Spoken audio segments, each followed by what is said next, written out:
Assalamu alaikum. Today we will be discussing about introduction to project management. So to start with the topic, first we will discuss what is a project. What do we understand when we come to the term as project? So first, as per PMBOK, if we go as per definition, a project is a temporary endeavor undertaken to create a unique product, service or result. So what do we understand by this? Temporary means a project should have a definite beginning and ending. So, this means a project should have a boundary. It can't go continuously over indefinite time. Second, a project is different from routine operation. So, it is a unique product which we are creating. So, uh, a question might come that when we are making, suppose we are making 10-storied building.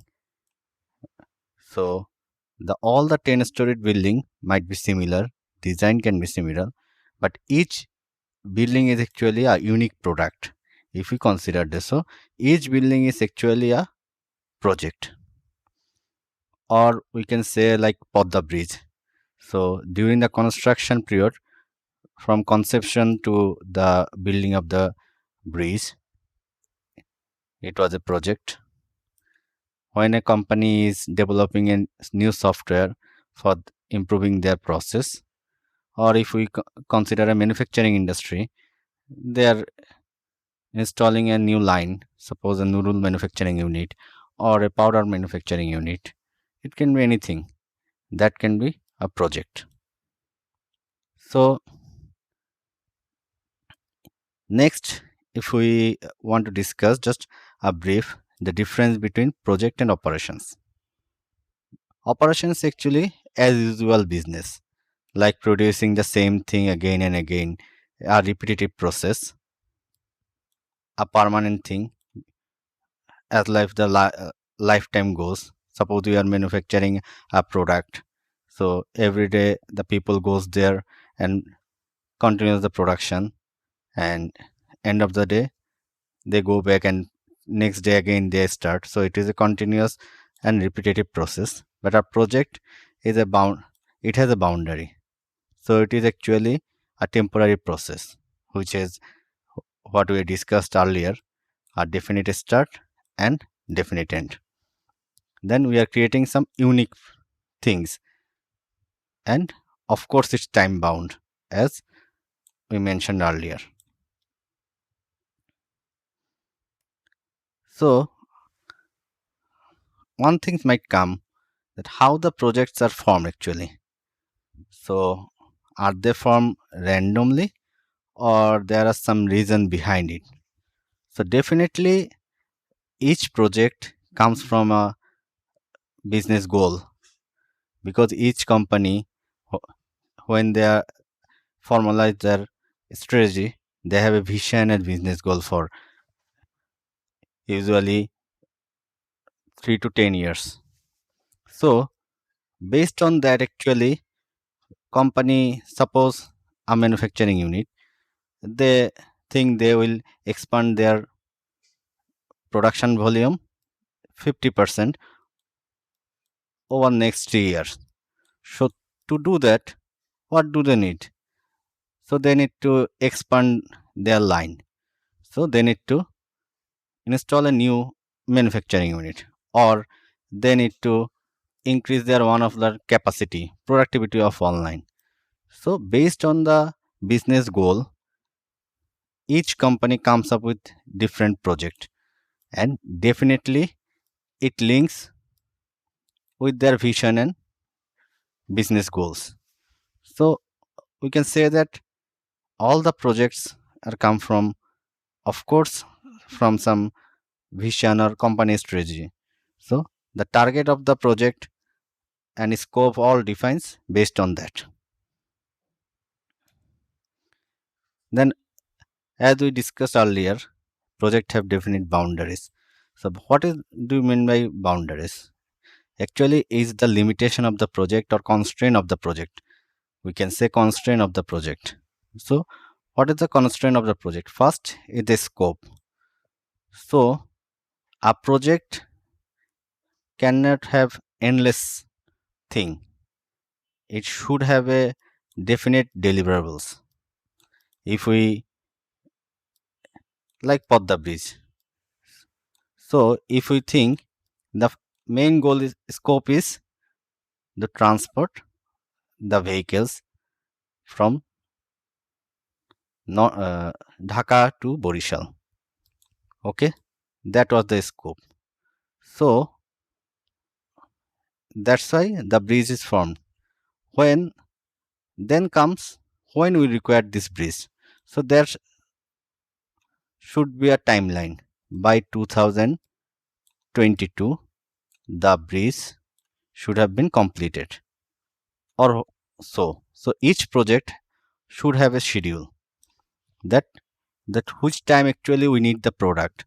It should not be like that we need to implement a new line, but we don't know when the product is required.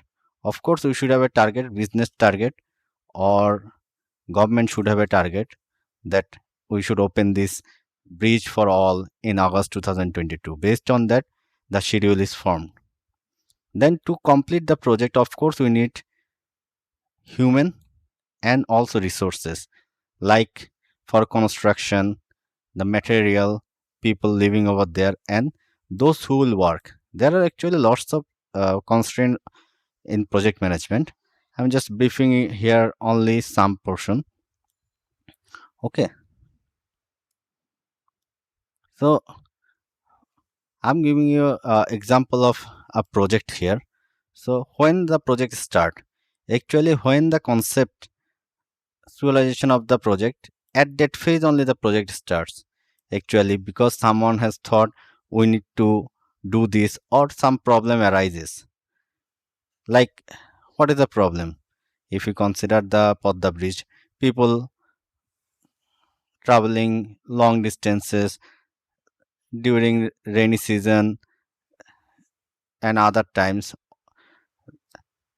the movement is very slow.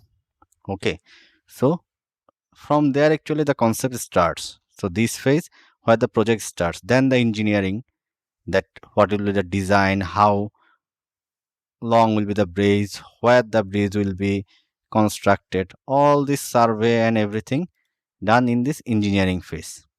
So after that, who will do the job? The construction companies, the consultant, all, and the materials, where the materials will come, the spans, all from China or some other places. Then when the materials and contractors are available, then they have started the construction. After the constructing, then the commissioning phase, that all testing and all checking are done.